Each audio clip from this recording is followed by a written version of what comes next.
प्यारे बच्चों नमस्कार।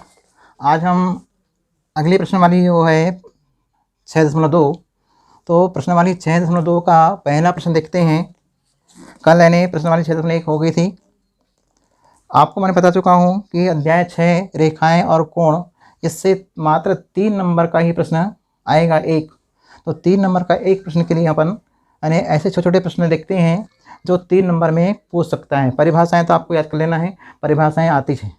तो परिभाषाएं आप लोगों को यानी जो परिभाषाएं हैं जो मैंने आपको लिखवाई हूँ पहले दिन, तो उन परिभाषाएं यानी कोण, अधिक कोण, समकोण, ऋजु कोण, प्रतिवर्ती कोण, आसन्न कोण, षट्भुज कोण, ये सब आप लोगों को यानी चित्र पढ़ना है और उनके परिभाषाएं पढ़ना है। तो परिभाषाएं लिखने आती है तो 3 नंबर का प्रश्न इससे मैंने आता है।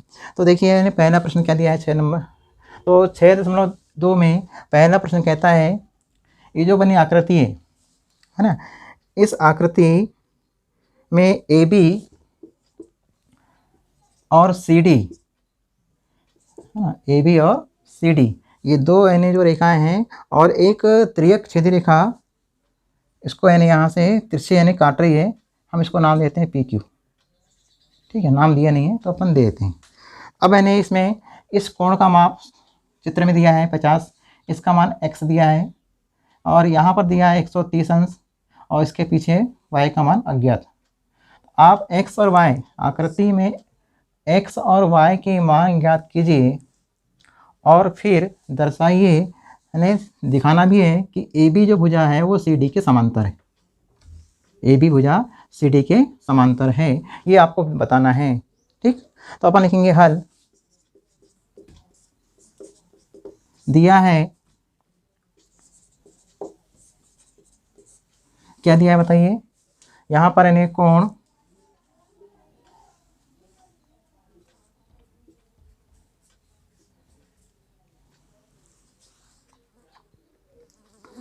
ए, यहाँ पर बिंदु दे दो एम, एम दो या एन दे दो। यहाँ पर थोड़ा बड़े फंट बनाओ ना पापा जी, कुछ नहीं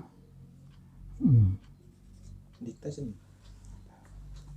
अब देखिए यहाँ पर यानी कोण ए एम पी है ना, कोण ए एम पी का मान क्या दिया हुआ है बताइए, है ना। यहाँ पर यानी पी, यहाँ पर नाम तो दिया नहीं है चित्र में, पी क्यू आर यानी देना था, नहीं दिया है। तो फिर भी अपने यहाँ पर यानी नाम दे दिया है एम और एन, है ना। तो कोण पी एम ए या ए एम पी का मान कितना दिया है 50 अंश, ये दिया हुआ है। और एक ये दिया हुआ है ना, सी एन, ये एन है यहाँ, सी एन क्यू। तो कोण सी एन क्यू इसका माप दिया है 130। अब आपको निकालना है कोण ए एम एन, कोण ए एम और एन बराबर x अंश। दूसरा आपको निकालना है डी एन एम, कोण डी एन एम, ये y अंश है, y का मान भी आपको निकालना है। ठीक, अब यानी इन कोणों को निकालना है। तो इन कोणों को निकालने के लिए सबसे पहले हम देखते हैं ये जो पी क्यू रेखा है त्रियक, इस रेखा पे कोण ए एम पी और कोण ए एम एन, ये दोनों कोण का योग 180 अंश होता है। क्यों होता है? रेखीय युग्म कोण से। अतः कोण ए एम पी धन कोण ए एम एन बराबर 180 अंश होता है। क्यों होता है? ये रेखीय युग्म कोण है, रेखीय युग्म कोण, रेखीय युग्म कोण। अब यानी इसका मान तो आपको मालूम है कितना दिया है 50, इसका मान x अंश दिया है बराबर 180। अब यहाँ करेंगे पक्षांतर, तो क्या होगा बताइए, 50 का तो 180 माइनस 50 कितना आएगा 130 अंश। तो 130 अंश आ गया x का मान। और चूंकि y बराबर क्या है 130, चूंकि y बराबर 130 अंश है। क्यों है बताइए इसका कारण। ये है शीर्षाभिमुख कोण है, शीर्षाभिमुख कोण। चित्र में देखिए ये 130 के जस्ट पीछे है y, तो 130 के पीछे y लिखा है, तो ये आपका कौन सा बिंदु है शीर्ष बिंदु है। इस शीर्ष बिंदु के आगे पीछे वाले बिंदु कोण होते हैं वो कहलाते हैं शीर्षाभिमुख कोण। तो y का मान भी 130, x का मान 130, तो x बराबर y बराबर दोनों कोण एक ही बराबर आए दोनों। x का मान भी उतना ही और y का मान भी उतना ही आया, दोनों कोण बराबर है। अब दोनों कोण बराबर तो हैं, पर यहाँ देखिए यहाँ कैसे दिए हैं एकांतर अंतःकोण है ना। तो लिखेंगे x बराबर y बराबर 130, ये एकांतर अंतःकोण है, एकांतर अंतः कोण भी है, एकांतर अंतःकोण भी है। ये दोनों कोण कैसे हैं एकांतर अंतःकोण भी है। ये दोनों कोण, जब ये दोनों कोण एकांतर अंतःकोण भी है तो हम लिखेंगे फिर कि अतः AB और CD भुजा समांतर है। अर्थात AB भुजा और CD भुजा, AB समांतर CD है। ये आपको लिख देना है। ये आपका प्रश्न पहला का हल है। तो आपको पहला प्रश्न इतना हल करना है कि अर्थात AB समांतर CD होगा। क्यों होगा x का मान भी 130 अंश है, y का मान 130 अंश है, और x और y दोनों बने कैसे कोण है एकांतर अंतःकोण भी है। तो एकांतर क्रम में है और अंदर भाग में है। जब एकांतर क्रम में है और अंदर भाग में है तो ये दोनों भुजाएं हो जाएगी समांतर, AB समांतर CD, AB समांतर CD, ठीक है ना। तो ये आपका यानी प्रश्न पहला है। अब प्रश्न नंबर दूसरा देखते हैं। चलिए प्रश्न नंबर 2 देखिए। यहाँ लिखा है आकृति में यदि AB समांतर CD, AB और CD दोनों समांतर है और CD समांतर EF, तो CD समांतर EF रेखा है, और Y और Z, Y अनुपात Z बराबर लिखा है 3:7 है। तो x का मान ज्ञात करो। चित्र में देखिए ये x का मान ये दिया है, ये y का मान दिया है और ये z दिया है, लेकिन y और z का अनुपात दिया है, y और z। यहाँ पर इन्हें बिंदु दिए नहीं है चित्र में, तो हमने यहाँ पर इन्हें पी क्यू आर यानी 3 बिंदु डाल दिए यहाँ पर पी क्यू आर। और ये जो रेखा है कौन सी रेखा त्रियक छेदी, तो इसका नाम डाल दिया है एम एन, ठीक बदल दिए। तो ए बी समांतर सी डी समांतर ई एफ को त्रियक छेदी रेखा एम एन काट रही है। तो एम एन ने क्या किया 3 बिंदु पर काटा है, एक पी बिंदु पे काटा है, एक क्यू बिंदु पे काटा है और एक आर पे, ठीक। अब आपको करना है कि इस x का मान आपको निकालना है। तो यहां लिखेंगे हल दिया है आपके लिखोगे दिया है आकृति में AB रेखा और CD दोनों समांतर हैं तथा CD समांतर EF है। ये समांतर चिन्ह है, EF ये समांतर है, और y अनुपात z का मान 3:7 ये है। इसमें x का मान आपको निकालना है ये वाला, ठीक। तो x का मान निकालने के लिए आपको यानी ये जो y अनुपात z बराबर लिखा है x 3:7, तो हम इसको y बटे z बराबर 3/7 लिख सकते हैं। और z का मान निकालना है तो क्योंकि x y यहाँ पर इन्हें अलग दिया है नहीं z अलग दिया है, हम यहाँ से z का मान निकालते हैं। इनका होगा कौन सा गुणा त्रियक, तो 3 का गुणा कहाँ होगा z, तो 3 गुणित z और 7 का गुणा किससे होगा y से, तो y यानी 7 गुणित y, जेड बराबर हो जाएगा 7 गुणित वाई 7y/3। ठीक, जेड बराबर, हम इसको पहले दे दिए समीकरण। अब यानी चित्र में जाओ, चित्र में आएंगे अपन लोग। तो ये बताइए, ये जो कोण है y, इसके जस्ट पीछे वाले कोण का मान कितना होगा? y होगा। यानी कोण CQP बराबर होगा कोण DQR, है ना? क्या होगा? DQR। तो हम यहाँ लिखेंगे कोण C, आपको निकालना है क्या है? कोण निकालना है आपको APQ,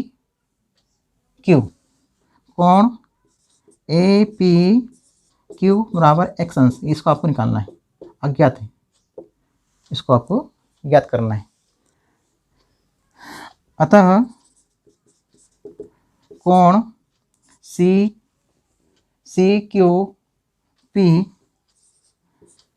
CQP बराबर कोण है किसके? बराबर है कोण DQR। आपको चित्र में देखना है, हमने इस कोण को पहले लिया है। ये दोनों कोणों का मान नहीं कितना होगा? इन दोनों का मान कितना होता है बताइए? इन दोनों का मान y होगा, क्योंकि दोनों क्या है? y के बराबर है। क्यों बराबर है? ये दोनों कोण शीर्षाभिमुख कोण है, शीर्षाभिमुख कोण। शीर्षाभिमुख कोण होने से ये दोनों आपस में बराबर कहलाएंगे। शीर्षाभिमुख कोण होने से ये भी y कहलाएगा, तो इसके पीछे वाला भी y कहलाएगा। ठीक, आगे समझ में? जब ये y कहलाएगा, ये वाला, तो z और y एक ही रेखा पर बने अंतःकोण है।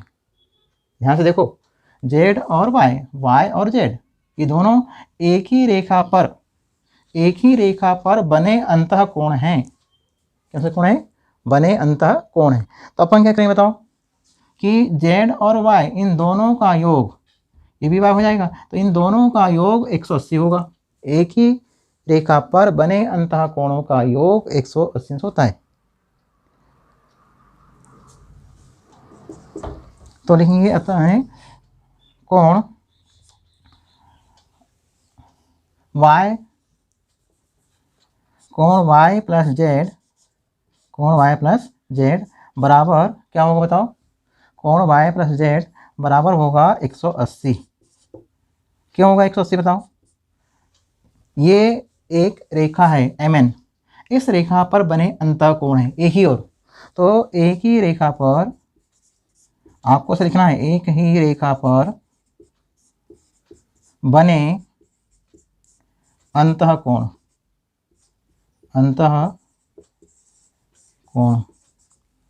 है। जब दोनों ने एक ही रेखा बने अंतःकोण है, तो y प्लस क्या लिखे? z, y प्लस z बराबर 180। ठीक है, इसको आप दे दीजिए समीकरण नंबर 2। अब समीकरण 1 से z का मान आपको यहाँ रखना है। यहाँ आप लिखोगे समीकरण 2 में z का मान रखने पर, चलो रखो, y धन, अब z को यहाँ से हटाओ, और z का जो मान है 7y/3, 7y/3 बराबर 180 अंश। अब देखिए y पद आ गया, यानी y का मान आपको निकल जाएगा। ठीक, अब यानी यहाँ पर यानी कितना होगा लघुत्तम लेंगे तो बताओ? यहाँ हो जाएगा 3 का गुणा यहाँ हो जाएगा, तो 3y धन 7y और बटे में 3 बराबर 180। 7 और 3 10, है ना? तो 10y, अब इसको आपको हम उतार लीजिए, कितना आया? 10y/3 बराबर 180।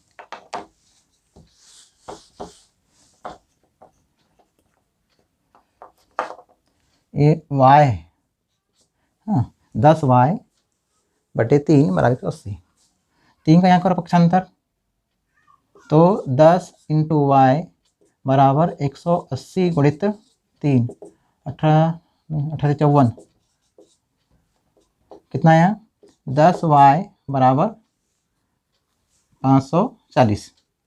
तो y बराबर कितना हो जाएगा 540 बटे 10, शून्य से शून्य कट जाएगा तो y बराबर 54 अंश। अब आपको y का मान 54 अंश आया, ठीक है ना। जब y का मान 54 अंश आया है तब आपको क्या करना है, x का मान निकालना है। चित्र में देखिए एक ही रेखा यानी mn रेखा जो है, तो mn रेखा में जब भी अपन ने z और y को प्लस किए थे और y प्लस z लिख के हमने बराबर लिखा 180, और उसका ने क्या दिया रीजन कि एक ही रेखा पर बने अंतःकोण है। तो ये भी तो अंतःकोण है, x और y है या नहीं। देखिए x और y भी अंतःकोण है कि नहीं है, एक ही रेखा पर। वो उस तरफ थे, ये इस तरफ है, तो हम यहाँ लिखेंगे अतः पुनः, है ना, अतः कोण x कोण और y कोण इसका मान भी 180 होगा। क्यों होगा 180 बताओ, ये भी वही है, एक ही रेखा पर बने अंतःकोण है। यहाँ लिख दीजिए एक ही रेखा पर बने अंतःकोण है, अंतःकोण, अंतःकोणों का योग, कोणों का योग कर लो, अंतःकोणों का योग, ठीक। तो अंतःकोणों का योग हुआ, एक ही भुजा बने तो एक ही रेखा पर बने अंतःकोणों का योग 180 होता है। अब यानी यहाँ पर y का मान निकल गया है, तो x धन 54 बराबर 180 और y का मान रख दिए, y का मान जो अभी निकला है उस y के मान को यहाँ रख दिए, आ गया x धन 54 बराबर 180। अब 54 का करो पक्षांतर, तो x का मान आ जाएगा 54 का पक्षांतर, तो x बराबर हो जाएगा 180 माइनस 54। अब 180 में से 54 को घटाएंगे कितना आएगा 126। तो x की जो वैल्यू आपको निकालना था तो x बराबर 126 अंश उत्तर आया। अभिष्ट यानी कोण x बराबर, है ना। तो आपको यानी x का मान निकालना था, प्रश्न में दिया था कि x अंश का मान कितना है, तो x अंश का मान 126 है। तो 126 अंश जो आया तो ये x की वैल्यू है। आंसर में लिखेंगे अभिष्ट कोण, अभिष्ट कोण x बराबर 126 अंश, बस आंसर आ गया। तो ये हो गया पहला, ये हो गया दूसरा, है ना। सभी जने सवाल चित्रों पर डिपेंड करते हैं, आपको चित्रों को समझना है, चित्रों को देखना है, और कौन सा कोण रेखी कोण है, कौन सा कोण है कि और बने हुए यानी एकांतर कोण है, और कौन से कोण है शीर्षामुख कोण है, ये आपको चित्रों से समझना है ना। अब इसके बाद में इन्हें हम एक प्रश्न बता देते हैं। अब पांचवा, यहाँ पे दिया क्या है आपको, AP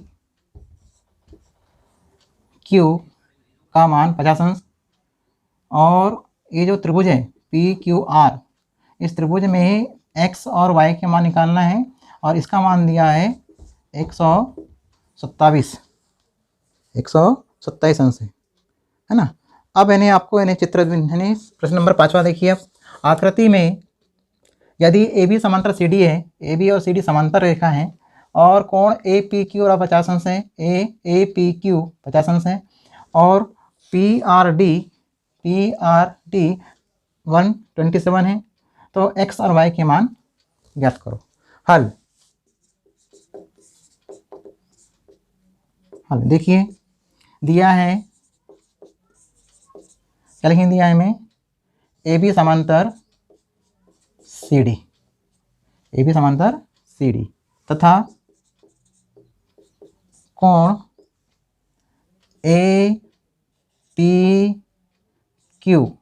APQ बराबर कितना दिया है 50 अंश, कोण PRD कितना दिया है 127, ठीक है ना।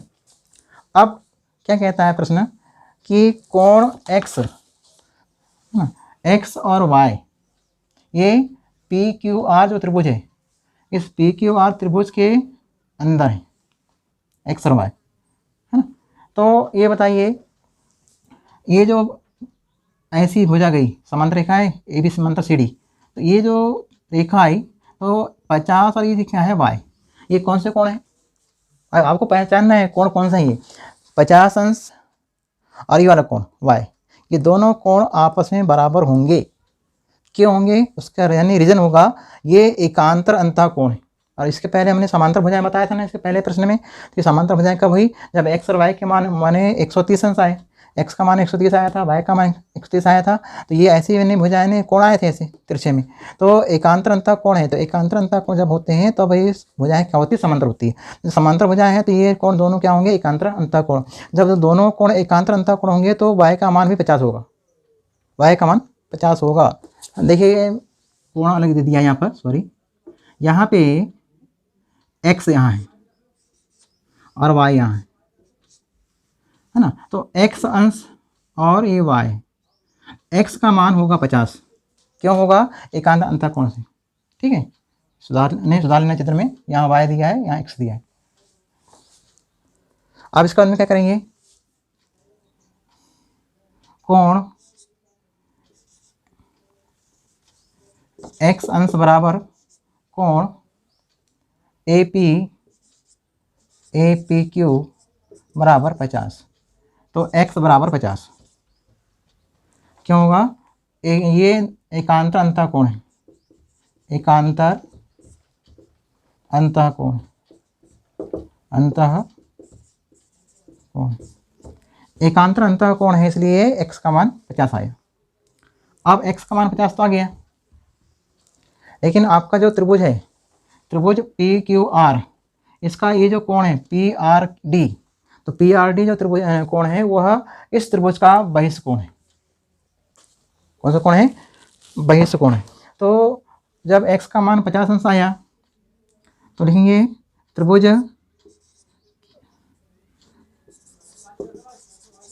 क्योंकि त्रिभुज पी क्यू आर का बहिष्ठ कोण,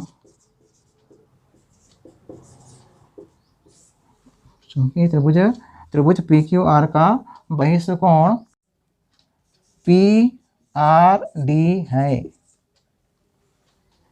पी आर डी। तो किसी त्रिभुज के बहिष्ठ कोण का मान उसके सम्मुख अंतः कोण के योग के बराबर होता है। किसी त्रिभुज के बहिष्ठ कोण का माप उस त्रिभुज के सम्मुख अंतः कोण के योग के बराबर होता है। ये अपन ने पढ़े हैं 7वीं क्लास में। तो यहाँ लिखेंगे अपन लोग, अतः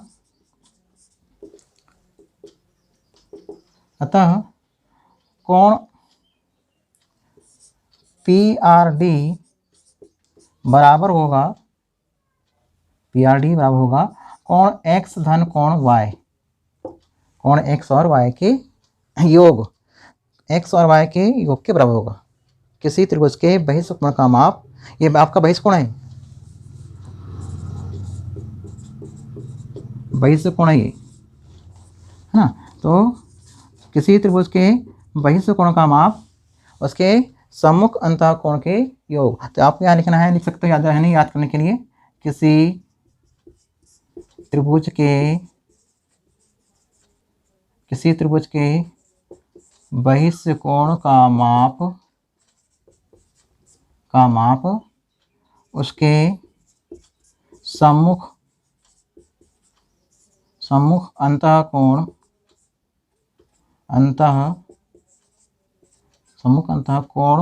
उसके सम्मुख अंतः कोण के योग के बराबर होता है। यह नहीं बहिष्ठ कोण प्रमेय है। तो किसी त्रिभुज के बहिष्ठ कोण का माप उसके सम्मुख अंतः कोण के योग के बराबर होता है। हमने इसको लिख दिया। ठीक, इसका माप कितना दिया है? 127। बहिष्ठ कोण का माप कितना दिया है? 127 बराबर x का मान कितना निकला? 50 धन y। ठीक, अब मैंने इस 50 का हम कहेंगे पक्षांतर, तो क्या होगा? 127 माइनस 50 बराबर y। अब यानी इसको घटाएंगे तो y का मान कितना आएगा 77, y बराबर 77। तो आपको उत्तर लिखना है आंसर में कि x का मान आया 50 डिग्री का और y का मान आया 77। ये आपके दोनों कोण आपको निकालना था। तो ये छोटा सा कोण में प्रमेय है ना, छोटा सा गणित है ये 3 नंबर के लायक का। तो 3 नंबर में ये प्रश्न आ सकता है, तो आपको इतना हल करना है। परंतु ये सब बातें आपको याद होना चाहिए कि किसी त्रिभुज के बहिष्कोण का माप उसके सम्मुख अंतःकोण के योग के बराबर होता है। तो ये जो आपका बहिष्कोण है इस त्रिभुज का ये जब बहिष्कोण है तो x और y इस कोण का सम्मुख अंतःकोण है। याद रखो, सम्मुख अंतःकोण मतलब इस बहिष्कोण का सम्मुख अंतःकोण इस कोण को छोड़ के ये और ये अंदर त्रिभुज के अंदर। तो त्रिभुज के अंदर जो कोण दिया है ये सम्मुख अंतःकोण कहलाता है, इसलिए इसका माप इन दोनों कोण के योग के बराबर होता है। ये हमने लिख दिया और x का मान हमने पहले निकाल लिया, क्योंकि x का मान कैसे निकला, एकांतर अंतःकोण से। तो एकांतर अंतःकोण है x का मान है 50 आया, x का मान 50। तो अब इसको अपन ने हल कर लिया। तो ये आपका यानी प्रश्न नंबर 5वां है। ठीक, अब इसके बाद यानी आप यानी अगले प्रश्न वाली कल देखेंगे। आज के लिए इतना ठीक है, तो थैंक यू।